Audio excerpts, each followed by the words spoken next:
أعوذ بالله من الشيطان الرجيم بسم الله الرحمن الرحيم وبه نستعين إنه خير ناصر ومعين وصلى الله على سيدنا ونبينا وحبيب قلوبنا وشفيع ذنوبنا أبي القاسم محمد المصطفى صلى الله عليه وعلى آله الطيبين الطاهرين المعصومين ولعنة الله على أعدائهم أجمعين من الآن إلى لقاء يوم الدين. أعوذ بالله من الشيطان الرجيم. يا أيها الناس اتقوا ربكم الذي خلقكم من نفس واحدة وخلق منها زوجها وبث منهما رجالا كثيرا ونساء واتقوا الله الذي تساءلون به والأرحام إن الله كان عليكم رقيبا. Sadaqallahul aliyyul azim. Peyğəmbər adı Peyğəmbərə salavat zikr. Allahümme salli ala Muhammed və accil fərəcəm. Bəli, inşallah oxuduğumuz ayə ətrafında bir neçə kəlmə söhbət eləyib sözümüzü yekunlaşdıracaq. Bugünkü mövzumuz da istəyirəm insanın qohumlarla əlaqəsi barədə olsun. Çünki Həzrəti Peyğəmbər salavatullah buyurub qohumları yad eləmək, qohumlarla əlaqə saxlamaq məsələsi, əlaqəni qohumlarla bərpa eləmək dinin ən mühüm məsələlərindən biridir. Hətta demədi, ictimai rəftarda mühümdür. Buyurdu ki, dinin ən mühüm məsələlərindən biridir. Ona görə elə bugün istəyirik ki, bu barədə danışaq. Çünki insanların bir-birindən uzaqlaşması, insanların bir-birindən kənarlaşması həm insanların mənəvi gərginliyə düşməsinə, həm də insanın əlacsız və köməksiz qalmasına gətirib çıxarır. Görürsən, bəzən illərlə insanlar bir-birindən xəbərsiz olur. Aylarla bir-birindən xəbərsiz olur. Bizim bir tanış var idi, bir müddət əlaqə saxlaya bilmədik. Təqribən bir ay yarımdan sonra dedim, bu heç vaxt gecikməz belə məsələlərdə. Zəng vurdum, dedi ki, bir nəfər götürdü telefonu, dedi filan kəsin 40-ı da çıxıb artıq. Görürsən, bəzən insan belə olur həyatda, xəbəri olmur. Bəzən çox təəssüf ki, insan ən yaxın qohum əqrabalarından belə xəbəri olmur. Ya çətinliyə düşəndə kimlərdənsə eşidirsən, ya da ki, Allah göstərməsin, xəstəlik. Dünya belədir, dünya belədir ki, hər gün bir qapıda Həzrəti Əzrail əleyhissalam, ölüm mələyi bir qapını döyür. Və bilmirsən, haçan gəlib sənin qapını döyəcək. İnsanın eləyəcəyi salih əməldir. Həzrəti Mövla Əli ibn Əbi Talib əleyhissalam buyurdu ki, əgər qəbir əhlinə danışmaq icazəsi verilsəydi, belə cavab verərdi ki, lazım olan burada ancaq təqvadır. Yəni Allah Taala'nın hökmlərinə hörmət eləmək və ilahi hökmləri icra eləmək. Bir dənə o insana lazım olur və o insanın qəbrini nuraniləşdirir, insanı orada köməksiz qoymur. Buyurur Allah Teala: "Ya eyyuhen nasu taqu rabbakumullazi xalaqakum min nefsin vahidə." Ey insanlar, o Rəbbinizdən qorxun ki, o sizi eyni bir cövhərdən yaratdı. Eyni bir özəydən yaratdı. Və xalaqa minha zawjaha.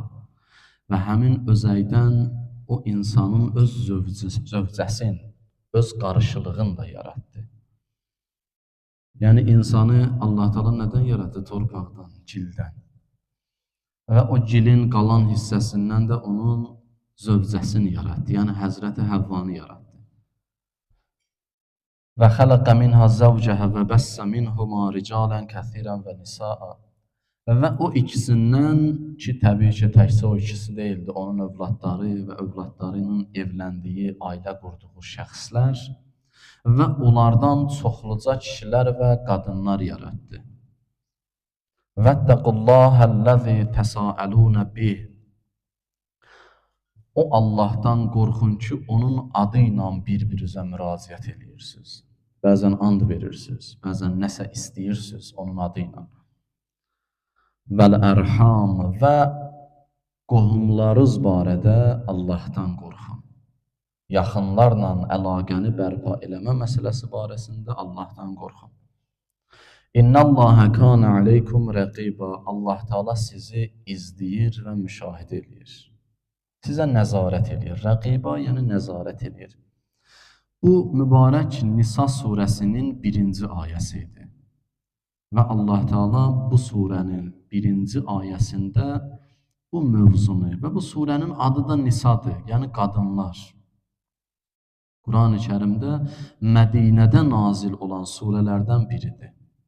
Böyük surələrdən biridir.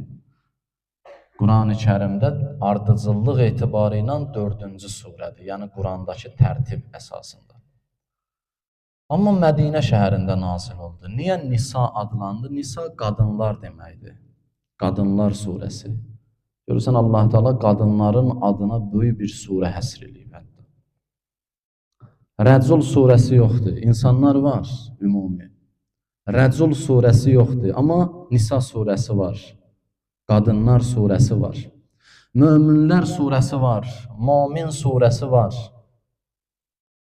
Ki, orada kişi və qadın hər ikisi nəzərdə tutula bilər. Mömin kişi və mömin qadın. Amma Allah Taala insanların barəsində də ümumi deyir insanlar. Nas surəsi. Quranda ardıcıllıq etibarı ilə ən sonda gələn surədir. Amma xanımlara verdiyi dəyər burada görsənir, deyir Nisa surəsi, qadınlar surəsi. Niyə qadınlar surəsi adlandı bu surə? Çünki qadınlara aid hökmlərdən daha çox bu surədə bəhs olunur. O barədə daha çox söz açılır. Ona görə bu surənin adı həmin o xanımların adı ilə də adlandırıldı.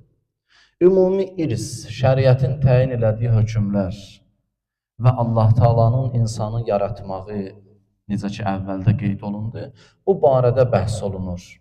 Amma nəticə etibarı ilə Allah Təbarək və Teala, Həzrət Peyğəmbər bilirsin nə buyurur? Buyurur, bir nəfər Nisa surəsini oxuyarsa, fəziləti budur, savabı. Nisa surəsini oxuyarsa, Allah Təbarək və Teala bu surənin içərisində o irs, nə qədər adamlara irs düşür, o irslər miqdarında Allah savab və əcr bəxş eləyər ona. Və eyni zamanda Həzrət buyurur, Allah Təbarək və Teala 100 şəhidin savabını yazar o insana. Allah Təbarək və Teala bir qul azad etməyin savabını yazar o şəxsə. Nisa surəsini oxuyarsa. Oxumaq deyəndə elə təkcə üzündən oxu, get, belə yox, bu belə deyil. Biz bəzən elə oxumaq deyəndə elə başlayırıq əvvəldən, axıra kimi oxuduq, məsələ hazırdır. Savabımız var, bir qul azad eləməyin savabını Allah yazdı mənə. Yox, belə deyil. Nəyə görə deyir? Mirasın sayı qədər, o irsin sayı qədər Allah savab verəcək. Allah demək istəyir ki, insan bu surəni düşünərək oxusa, fikirləşərək oxusa, bu surədəkiləri irs məsələlərinə əməl edəcək. Və hamı bu işi görəndə, onda dünyada problemli bir miras məsələsi qalmayacaq. Ona görə deyir, hər o irsin, bəzən biz elə deyirlər filan surəni oxudun və səlam, cənnət sənə vacib oldu. Məsələn, Quran-ı Kərimdə Yasin surəsi barəsində buyurulur. Bir dəfə Yasin surəsini oxuyan şəxs neçə dəfə Quranı xətm eləməyin savabı miqdardır. Bir dənə Yasin surəsini oxuyursan, neçə dəfə Quranı xətm eləmiş. Amma halbuki Quranı xətm eləyəndə içərisində Yasin surəsi də var da. Deyir, düşünərək, fikirləşərək, əməl eləyərək. Allah istəyir insan Quran oxunanda düşünsün. Düşünmədən oxunan Quran heç nə. Həba, elə boş havadır. İnsan elə deyir, əməl edir. Həzrət Əli əleyhissalam buyurur, nə çox Quran oxuyan, Quran ona lənət oxuyur. Bunu da Həzrəti Mövla Əli əleyhissalam buyurur. Nə çox Quran oxuyan ki, Quran ona lənət oxuyur. O qədər Quran hafizləri var idi. O qədər Quranı əzbər oxuyanlar var idi. O qədər ibadət eləməkdən alınları, dizləri qabar bağlayanlar var idi. Gözlərinin ibadətdə ağladıqlarına görə göz yaşı bir kanal açmışdı buradan, gözünün altından. Həmin o insanlar Həzrət Əleyhisselam buyurdu ki, Qur'an onlara lənət oxuyur. Onlar xəvariclər idi. Onlar gəldilər Nəhrəvan ərazisində yerləşdilər. Həmin yerdən başladılar insanlara, müsəlmanlara və günahsız insanlara, hətta körpə uşaqlara belə rəhimsizliklə, amansızlıqla təcavüz elədilər, məhv elədilər, qətliam elədilər. Onlar Qur'an oxuyurdu. Aleykum salam və rəhmətullah. Niyə bu Qur'an onları bu haramdan, günahdan çəkindirmirdi? Çünki Qur'anı düşünərək oxunmurdu. Qur'anı öz istəklərinə uyğunlaşdırmışdı. Bizim dinimiz paçdır, təmizdir, münəzzəhdir. Niyə? Çünki paç bir varlıq və qudrət tərəfindən göndərilib. Yeganə Allah tərəfindən göndərilib. Paçdır, bütün eyib və nöqsanlardan. Elə ki, rükuya gedirsən, deyirsən, Subhanə Rabbiyəl Azim və bihamdi. Mənim Rəbbim əzəmətlidir və eyib və nöqsanlardan paçdır. Mən ona həmd edirəm, sitayiş edirəm. Mən onu tərifə layiq bilirəm. Həmd yəni bu. Həmd sənə tərifə layiq bilirəm. Gedirsən səcdiyə deyirsən, Subhan Rabbiyəl Ə'la və bihamdi. Mənim Rəbbim ucadır və mən ona, pak olan Rəbbim ucadır və mən ona həmd səna etməklə məşğulam. Sən fəxr edirsən, mənim Rəbbim ucadır, pakdır. Və mən ona şükür eləyə bilirəmsə o pak varlığa, pak qudrətə, deməli məni ucaldacaq o. Qur'an da həmin qudrət tərəfindən, o pak qudrət və pak varlıq tərəfindən gəldiyinə görə Qur'an da pakdır, Qur'an da gözəldir. Amma elə ki, Qur'an gəldi məqsədlərə xidmət elədi, elə ki, Qur'an gəldi şəxsi düşüncələrə uyğun təfsir olundu, o Qur'an artıq, nəinki Qur'an, hətta o din belə insanlar arasında nəinki islah edici, fəsad edici bir varlığa çevriləcək. Görəcəksən ki, o dindən istifadə edir bir qrup, insan başı kəsir. Bir qrup o dindən istifadə edir, insanların arasında fitnə salır, fitnə yaradır. Bir qrup o Qur'andan, o dindən istifadə edir, insanların malın, canın, qanın halal bilir. Niyə? Çünki məqsədə uyğunlaşdırıldı. Allah buyurdu ki, dini məqsədə uyğunlaşdırmayın. O insanlar ki, qəlblərində dönüklük var, xəstəliklər var, onlar o Qur'anı öz istəklərinə uyğun təfsir eləyəcəklər. Bunu da Qur'an dedi. Allah xəbər verdi əvvəlcədən ki, biraz ehtiyatlı olun Qur'an barəsində.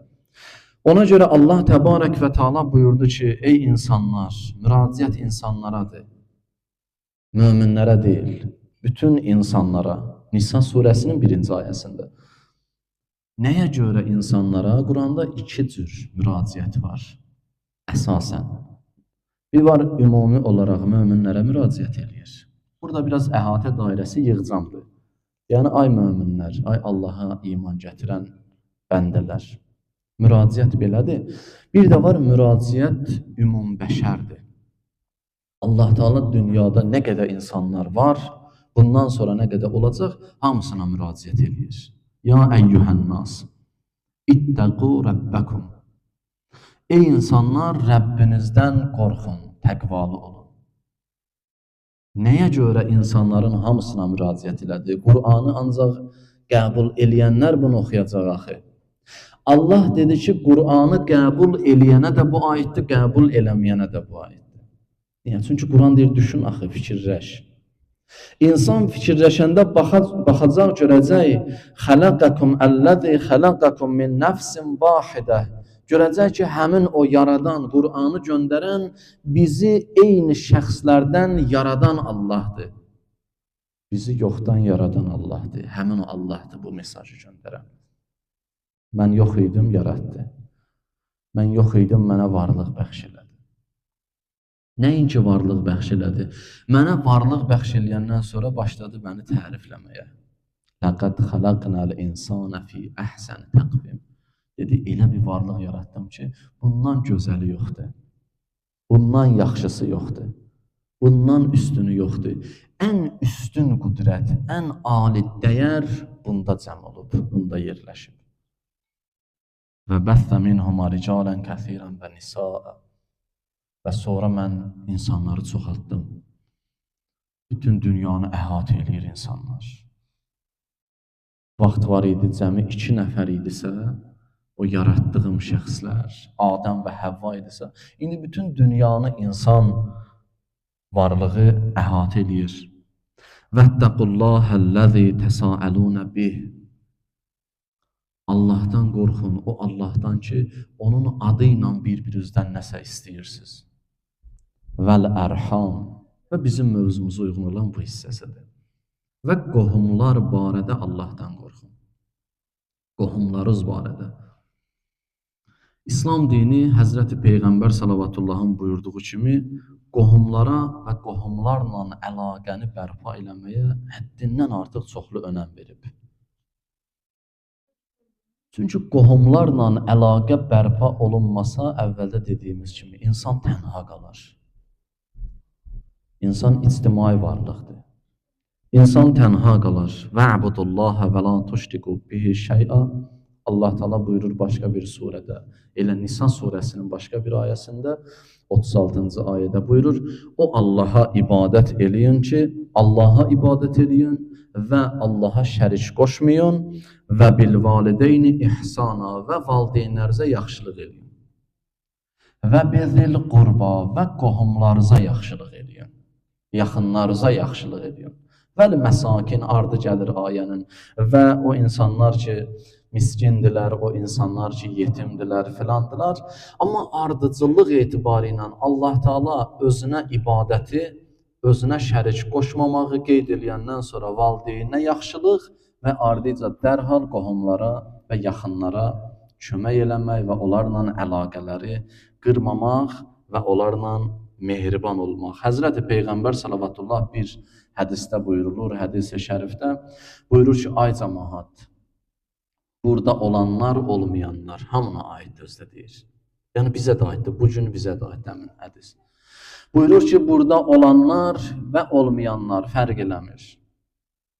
Öz atalarının sülbündə olanlar, yaxud da öz analarının rəhmində olanlar fərqi yoxdur.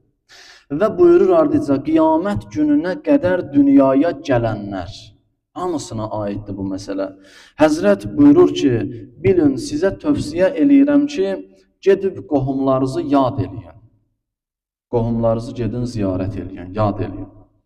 Hətta Həzrət buyurur, əgər 1 il yol gedəcəksənsə qohumlarını yad eləmək üçün, 1 il yol qət eləməli olsun da, gedəcəksən, getməlisən, qohumları yad eləməlisən. Həzrət buyurur ki, çünki qohumları yad eləmək dinin ən mühüm məsələlərindən biridir. 1 il, harada deyilib insana 1 il? Ən ali ibadət növlərindən biri də nədir? Həcc ziyarətidir. İndi qədimdə 3 ay, 5 ay, 6 ay, 6 aydan o yana keçməzmiş. Təsəvvür eləyin, piyada, atla, dəvə ilə, ulaqla, filanla gedib gələndə o qədər məsafəni qət edirdilər.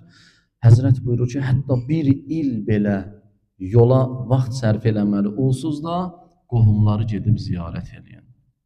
Həzrət Əli əleyhissalam buyurur öz oğluna, buyurur ki, oğulcan əkrim əşirətək, öz qohumlarına ikram elə, yaxınlarına rəhm elə, onlara nəvaziş elə, onlara qayğı göstər, onlarla əlaqələri möhkəmləndir. Fəinnəhum cənahukəlləzi bihi tətir.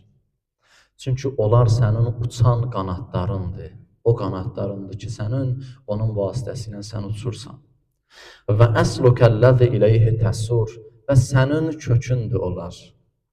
Gedirsən, eyni kökdə birləşirsən. Bax, sənin doğmaların da olar. Onlar sənin zatındır, kökündür, hansı ki, həmin o kök tərəfə qaydacaqsan, o zat tərəfə qaydacaqsan. Və yədukəlləti biha təsul. Və sənin elə bir əlindir olar, qolundur, əlindir olar ki, o əllər vasitəsilə sən hücum edirsən.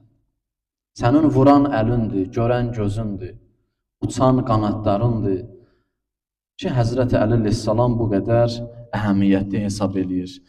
Həzrəti Peyğəmbərdən və məsum imamlardan və eyni zamanda əvvəlcədən Qur'an-ı Kərimin ayələrindən başa düşülən budur, bir neçə hissədən və bənddən ibarətdir ki, inşallah onu deyib sözümü yekunlaşdıracağam. Buyurur ki, qohumlarla əlaqəni bir neçə cəhətdən insan möhkəmləndirməlidir. Bir neçə qrupa bunu bölmək olar. Bunlardan birincisi, qohumlarla əlaqə və qohumlara kömək insanın canı ilə ola bilər. Canınla kömək elə, yəni özün orada ol. Özün get təsəlli ver. Görürsən, bir çətinliyə düşüb, özün get təsəlli ver. Özün onun yanında olmalısan. Biz bəzən hər şeyi bağlayırıq maddi məsələlərə. Vallahi belə deyil. Maddi məsələlərə bağladığımıza görədir, cəmiyyət bir-birindən uzaqlaşıb. Mən bunu əvvəl də bir məclisdə dedim. Maddi məsələləri hər şeyin önündə yerləşdirdiyimizə görə görürsən, biri xəstələnir, gedib heç kim onu ziyarət eləmir. Niyə deyir, getsəm gələk biraz bir şey qoyamdı onun yastığının altına. Və yaxud da ki, onun evinə gedirəm bir konfetdən, şokoladdan, nə bilim, piçenlikdən, nəsə bir şey aparım da, alım gedim. Ya hər hansı bir şey alıb getməliyəm, bir hədiyyə mi deyək, hər hansı bir pay ünvanında mı deyək və s. Deməli, biz fikirləşdikcə bunları və biz bir-birimizdən uzaqlaşırıq. Özümüzün də xəbərimiz yoxdur. Allahın zəruri olanı, mühüm olanı məsələlərindən biri bu əlaqələrin bərpasıdır, möhkəmləndirilməsidir.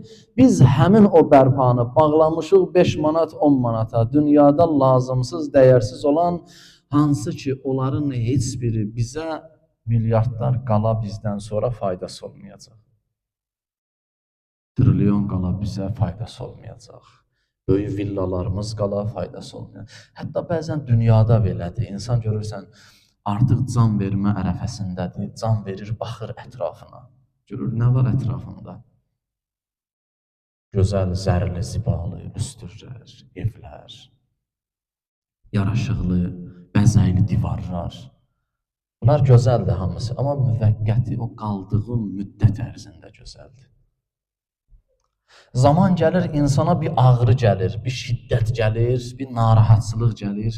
Allah göstərməsin, o ölümün məsliyi, bu hamımızın başına gələcək.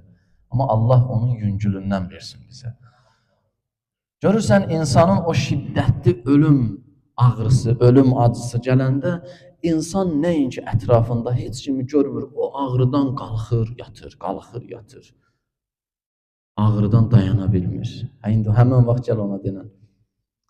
Sənin bu evi, eşiyi, o Bəhlula dedi, Harun Ər-Rəşid günlərin bir gün uzanmışdı. Çəmənlikdə, təbiətin qoyunu. Bəhlul da gəldi onun yanına. Baxdı göyə, gördü buludlar gedir. Harun Ər-Rəşid dedi, ey buludlar, hara gedirsən get, mənim diyarımdan çıxa bilməyəcəksən. Yəni, mənim məmləkətimdir, gedəcəksən, gələcəksən. Axırı mənim məmləkətim ətrafında fırlanacaqsan. Bir Bəhlul dedi, xəlifə sağ olsun, bir sual verə bilərəm. Dedi, əlbəttə, buyur, Bəhlulun hörməti var idi də. Harun Ər-Rəşid ona xüsusi ehtiram eləyərdi. Arada bir moizə nəsiyyət elətdirərdi özünə. Arada məclislərə çağırardı, dəvət eləyərdi. Deyir, günlərin bir günü, elə bunu da deyər inşallah, günlərin bir günü Bəhlul gördü, yolda bir nəfər kişmiş satan gedir araba ilə. İndi qədimdə indi araba idi, indi at arabası idi, nə idi? Araba ilə gedir, qışqırır, çağırır, kişmiş satıran filan eləyən. Bəhlul yaxınlaşdı, dedi, neçəyə satırsan? Dedi, filan qiymətə. Dedi, gəl sənə bir dənə yaxşı məsləhətli bir söz öyrədim, nəsiyyət öyrədim, edeyim sənə. Gözəl bir muizə eləyim sənə, bir ovuc kişmiş ver. Bu əvvəl istədi razılaşmasın, sonra gördü axşam bazarıdır da, belə deyək. Gördü axşam bazarıdır, dedi, yaxşı. Bir ovuc kişmiş verdi buna, dedi ki, öyrət. Dedi, heç vaxt bir yerə gedəndə öz yerini tanı, gedib yuxarıda əyləşmə. Aşağıda əyləş, lazım olsa çağıracaqlar. Lazım olmasın, elə o yerdən hörmətli qayıdacaqsın. Amma gedib əyləşsin yuxarıda, görürsən, düşürsələr, gələcəksən, axırda hörmətin də azalacaq, ehtiramın da azalacaq. Bu gördü bu ağıllı adamdır. Dedi bir ovuzda verdi. Dedi ki bir dənə də öyrət. Bu bir dənə də öyrətdi, nəsihət elədi. Deyir, yaxşı, bir yerdə səndən nəsə istəməsələr, onu vermə. Görürsən, adam var, elə heç nə istəmir, elə nə deyirlər, düşür qabağa, deyir, hə, mən eləyərəm, mən verərəm, mən eləyərəm. Yox, deyir, belə eləmə, səni hörmətdən salar. İndi zərurət tələb eləyən yerlər başqadır, bu ayrı mövzudur. Amma heç nədən görürsən ki, bir şey düşürsən qabağa, hə, mən eləyərəm, səndən heç nə istəməmiş, səndən heç nə gözlənməmiş, sən gəlirsən, özü atırsan ortalığa. Biraz da bunlar söhbətləşirlər, ora-bura, gördülər artıq hava qaralır. Bəhlula deyir ki, mənə yer versəydim, mən qalardım. Burada yadam, qəribəm, başqa bir diyarın əhliyəm. İndi kişmiş satmağa gəlmişəm. Bəhlul gətirir evinə, söhbət. İndi yedirdir, içirdir. Xəlifə bir adam göndərir. Deyir, Bəhlula deyin ki, gəlsin, xəlifənin qonağı var. Bəhlul da gəlsin. Yəni, Bəhlulun belə ehtiramı var idi Harun Ər-Rəşdin xəlifənin yanında. Bəhlul, üzr istəyirəm, başı işlənməyən bir şəxs deyildi. Bəhlul böyük bir şəxsiyyət idi. Dəyərli bir şəxsiyyət idi. Amma özünü o vəziyyətdə cəmiyyətə göstərirdi və müəyyən hikmətləri insanlara başa salırdı. Bəhlul xəlifənin qasidinə xəbər göndərdi. Dedi, get xəlifəyə denən Bəhlulun da qonağı var. Kim deyə bilər xəlifəyə bu sözü? Bu xəbər göndərənə bir dənə də xəbər göndərdi, qaytardı xəlifəyə tərəf. Bəhlulun öz qonağı var. Kimdir qonağı? Bir dənə kişmiş satan yolda axşam çağı rastlaşıb. Fərqi yoxdur. Qonağın, əvvəlki məclisdə yadınızdadırsa qonaq barədə danışdıq. Qonağın ehtiramı Allah yanında bu qədərdir ki, Bəhlul həmin o ehtirama xatir xəlifənin qasidini boş qaytarıb. Xəlifə bir dəfə də xəbər göndərdi. Dedi, get Bəhlula denən, qonağını da götürsün, gəlsin. Bəhlul götürdü qonağı, elə saraya girən kimi boşda da hələ məclis boşda heç kim gəlməyib. Qonaq birbaşa gəldi, oturdu xəlifənin yerinin, oturacağının yanında. Heyf o bir ovuc kişmişdən. Getdi, əyləşdi orada. Yavaş-yavaş qonaqlar gəldikcə düşdü. Bəhlul da əyləşib qapının ağzında. Yavaş-yavaş gəldi, düz Bəhlulun yanında əyləşdi. Biraz keçdi, yedilər, içdilər, meyvə gətirdilər, bıçaq yox. İndi gedişib, indi elə deyirlər. Deyir, bu dərhal cibindən bir dənə bıçaq çıxartdı, gətirdi, xüsusi əl işi, belə deyir də, əl işi olan bıçaq. Qəşəng daş-qaşla hazırlanmış, düzəlmiş bir bıçaq idi, gətirdi. Dedi, xəlifə sağ olsun, buyur. Baxdı, gördü ki, bu nə gözəl bıçaqdır. Daş-qaş, indi bəzəkli, yəqin ki, bahalı olub da hər halda. Bir xəlifə vəzirə deyir ki, bir şey fikirləş. Söz söhbət ora-bura gəldi, bu kişi bu bıçağı oğurlayıb güya xəlifənin xəzinəsindən. Bu adından artıq bu kişmiş satana edam hökmü verirlər. 2 dənə kişmiş, 2 ovuc kişmiş də getdi hədər. Bıçağı da özündə edam eləyirlər. Xəlifə edam hökmünü çıxartdırdı bunun barəsində ki, sən xəlifənin xəzinəsindən bunu oğurlamısan. Bəhlul dedi, xəlifə sağ olsun, bu mənim qonağımdır. İcazə ver, aparım, bu gecə mənim evimdə qalsın. Hökm sabah onsuz icra olunacaq. Bəhlula da xəlifə icazə verdi. Bəhlul ağız açıb. İcazə verdi, Bəhlul apardı, dedi, 2 ovuc kişmiş səndən aldım, öyrətdim, heç birini əməl eləmədin. Ancaq bir dənə də nəsihət eləyim sənə, məsləhətli bir söz deyim. Sabah səni çıxardacaqlar dar ağacına. Orada sən son sözü deyəcəksən, sənə son sözü verəcəklər. O son sözü verəndə sən belə bir müraciət eləyərsən. Deyərsən, xəlifə sağ olsun, mən həmişə bu bıçağı, mənim başıma bir hadisə gəlib neçə il əvvəl. Mənim qardaşım çıxmışdı bir müddət səfərə ya harasa getmişdi. Bir müddət xəbər çıxmadı ondan. Mən də çıxdım, axtardım, aradım. Gəldim, gördüm, bir yerdə qardaşımı vurublar, öldürüblər və bu bıçaqla öldürüblər. Bıçaq da həmin o yerdə, cinayət yerindən tapmışam. Ondan sonra hər məclisdə mən bu bıçağı çıxardıram, bəlkə sahibi tapıla. Mən indi bildim bıçağın sahibi kim imiş. Get bunu danış, dar ağacında asılmamışdan əvvəl bunu danış, de. Ondan sonra indi Allah kərimdir, indi görək nə olacaq. Deyir, gəlir bunu deyəndən sonra xəlifə deyir, dərhal bunu azad eləyin, Əhsən sənin ustadı var. Əhsən sənin ustadı var. Yəni xəlifənin yanında belə bir ehtiramı var idi Bəhlulun. Bilir də Bəhlul bu kişinin özünə aid olan olsaydı, vaxtında elə bu işləri görməzdi də. Həzrəti İmam Sadiq əleyhissalamın deyirlər tələbəsi olub Bəhlul. Dərs alıb, əhl-i beyt, fərqi yoxdur indi İmam Sadiqin, övladının ya atasının, hansının tələbəsi olub, olmayıb, olubsa olsun, fərq eləmir. Amma o əhl-i beytin elmindən, hikmətindən yararlanan bir şəxsiyyət olub. Günlərin bir günü Bəhlulun yanında dincəlirdi Harun. Daha doğrusu Harun dincəlirdi, Bəhlulu da çağırdı. Gördü, dincəlirlər yaşıl çəmənlikdə, buludlar gedir.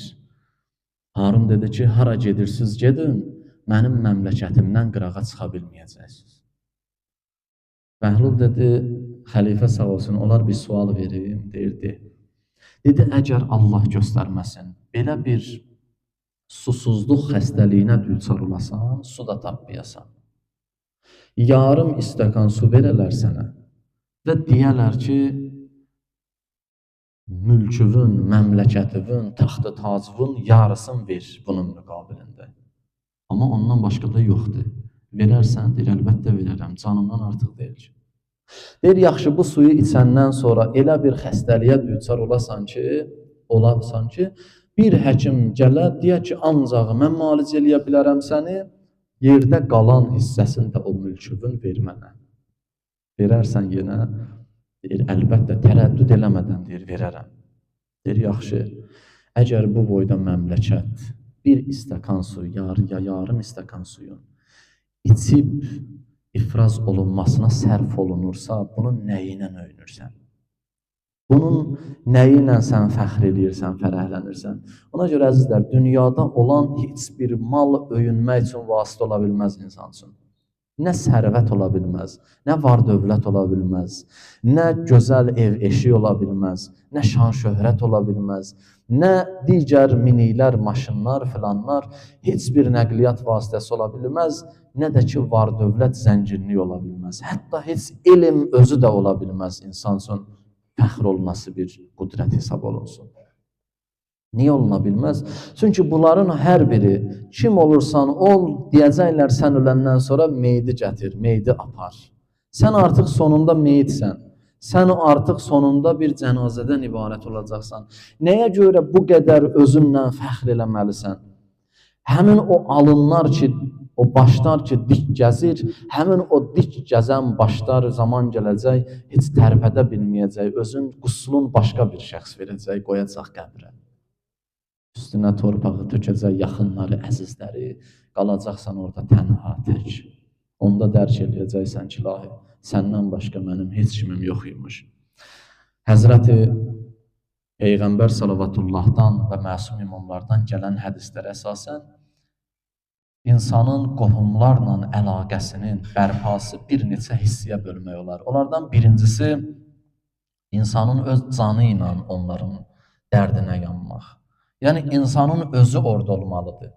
Bəzi vaxtlar var ki, insanın nə pulu lazım deyil, nə başqa bir. Sən özün orada olmalısan, sən özün təsəlli verməlisən, sən özün orada görsənməlisən. Sən sadəcə orada olmaqla bəzi işləri icra eləməlisən. Həzrəti Peyğəmbər salavatullah buyurur, hər kəs can və malı ilə qohumların yad eləsə, Allah Teala 100 şəhidin savabın yazar ona. 100 şəhidin savabın. Təsəvvür eləyin, bu nə hökmdür ki, Allah Teala buyurur, Allahın Rəsulü salavatullah buyurur ki, 100 şəhidin savabını Allah həmən şəxsə yazar. Bu, insanın canı ilə olunan köməkdir, qohumlara canınla kömək eləməlisən. İkinci, insan öz malı ilə kömək eləyəcək. İmkanın çatacaq eləyəcəksən, çatmayacaq, olmayacaq eləməyəcəksən. Hətta insanın zəkatı belə, sədəqəsi belə yaxşı olar ki, birinci, öz yaxın qohum əqrabalarından başlasın, kasıblarından təbii ki. Varlıdır, zəngindir, sədəqəni aparıb ona, zəkatı aparıb ona vermək olmaz. Öz kasıb olan qohum əqrabasından birinci başlasın. Qohum əqrabasında yoxdursa kəndindən başlasın. Kəndində yoxdursa keçsin qonşu kəndlərə. İslam şəriətinin təyin elədiyi qaydalar budur. qonşu kəndlər, rayon ərazisində yoxdursa başqa rayona aparıb verə bilər, başqa şəhərə aparıb verə bilər. Amma öz ətrafında birinci qohum əqraba, ikinci yaxın kənd, qonum, qonşu, bunlara sən birinci kömək eləməlisən. Və Həzrəti Peyğəmbərə Allah Taala buyurdu və atizəl qurba haqqəhu vəl miskin. Buyurur ki, vəbnəs səbil, qohumlarına öz haqqın ver. Quran-ı Kərimin ayəsidir ya, Peyğəmbər Allah Taala buyurdu. Buyurdu, öz qohumlarına öz haqqın ver. Vəl miskin vəbnəs səbil və la tubəzzir təbzira. Və o adamlar ki, qalıblar, gəliblər, əlacsızdır, yolda qalıblar, evlərinə, ünvanlarına çata bilmirlər və sonra onlara kömək elə. Amma israf eləmə. Nəyə görə israf eləmə? Çünki israf eləyənlər şeytanın qardaşlarıdır. Quran-ı Kərim buyurur. İnnəl mübəzzirinə kanu ixvanəş-şeyatin və kanəş-şeytanu li-rabbihi kəfura. Çünki təbzir eləyənlər, yəni israf eləyənlər, həddi aşanlar şeytanın qardaşlarıdır. Və həqiqətən də şeytan öz Rəbbinə küfr eləyib. Sən də ona qoşulma, sən də küfr eləmə. Həzrət Əli əleyhissalam buyurur, فَمَنْ أَتَاهُ اللّٰهُ مَالًا فَلْيَسِلْهُ بِهِ قَرَابَتَهُ. Hər kimə Allah Taala sərvət versə, var dövlət versə, öz qohumlarından başlasın birinci, onlara kömək eləsin. Yaxınlarına kömək olsun, dəstək olsun. فَلْيَسِلْهُ بِهِ قَرَابَتَهُ. Bu ikinci idi, mən qısa deyirəm, day uzatmıram mövzunu. Üçüncü buyurur ki, İnsan fikir və düşünməkdə kömək eləmək, fikirləşməkdə kömək eləmək. Görürsən, qohum əqrabın fikirləşə bilmir, düşünə bilmir. Haqq yola gələ bilmir, deyir, kömək elə, əlindən tut. Mənim nəyimə görə deyir, yox, qiyamət günü məsuliyyət daşıyırsan, mənim nəyimə görə deyil.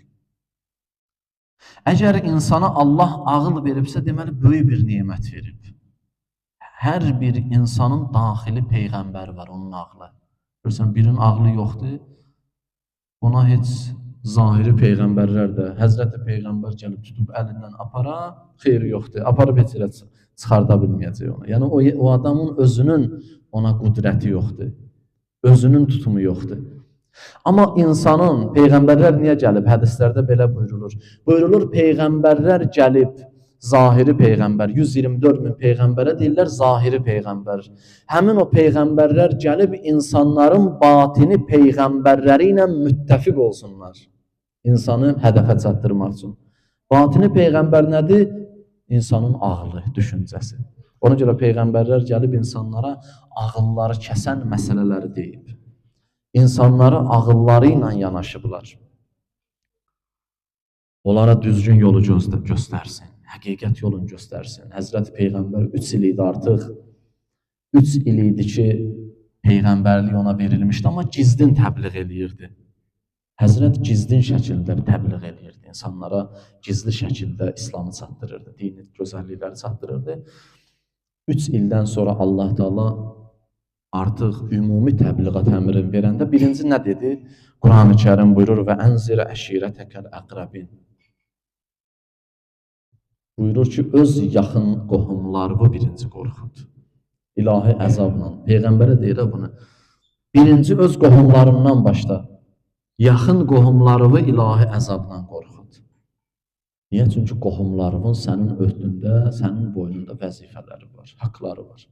O haqq əsasında onların cəhənnəmə getməyi sənin təbliğat eləməməyin nəticəsində olubsa, qiyamət günü sən də cavab verəcəksən ona görə. Bəli, növbəti buyurur, 4-cü, qohumlarına qarşı məhəbbət, sevgi. İnsan qohumların, yaxın adamların sevməlidir. Bu sevgi olmalıdır insanın qəlbində onlara qarşı. Bu sevgini oyatmaq lazımdır. Onların qapısını gedib açmalısan, onları gedib yad eləməlisən. Bir müddət ara versin belə, sonradan dərhal gedib, səndən küssələr belə get. Kafir olsalar belə get. Bir nəfər gəldi, Həzrəti Peyğəmbər sallavatullahdan soruşdu, dedi, ey Allahın Peyğəmbəri, qohumlarım kafirdir, mürtəddir, mən yenə onları yad eləməliyəm. Yenə onları gedib baş çəkib, onları yoxlamalıyam. Həzrət buyurdu, əlbəttə. Bizim şəriətimizdə, fiqhimizdə belə bir qayda var. Qohumlar əgər kafir və mürtəd olsalar belə, qohumluq haqları boynunda var sənin. Təsəvvür edin, indi qohumluğa verilən dəyəri Allah Teala bizə bu dərəcədə buyurur. Buyurur Həzrət Əleyhisselam, silu ərhamakum vələv bit təslim. Qohumlarınızı gedin, yad eləyin. Onları baş çəkin. Hətta bir dənə salamla da olsa onları yad eləyin. Bir salamla da. Nəvaziş eləyin. Diqqət göstərin. Qayğı göstərin. Cəmiyyət arasında bilinsin ki, o sənin qohumundur. Bilinsin ki, o sənin yaxınındır, əzizindir. Beşinci, mən istəyirəm bununla sözümü yekunlaşdıram. Beşinci budur. O, belə bir söz var da, deyir, bu əvvəlkiləri eləmirsən. Heç olmasa bu beşincini elə. Bu beşinci əksidir. Deyir, əgər bir nəfər ən böyük öz qohumlarına verəcəyi fayda ona zərərin yetməməsidir, ona əziyyət verməməsidir. Fayda vermirsən, kömək eləyə bilmirsən, heç olmasa əziyyət vermə, narahat eləmə. İmam Sadiq əleyhissalam buyurur ki, ən yaxşı, ən gözəl şəkildə qohumları yad eləmək odur ki, onlara əziyyət verməyəsən, onlara zəhmət verməyəsən, onları narahat eləyəcək bir hal baş verməsin. Sən əgər onları narahat eləyirsənsə, onlara əziyyət verirsənsə, görürsən, adam var elə qohumların yükləyir də, indi biraz çətinliyə düşən kimi düşür qohumların qapısına.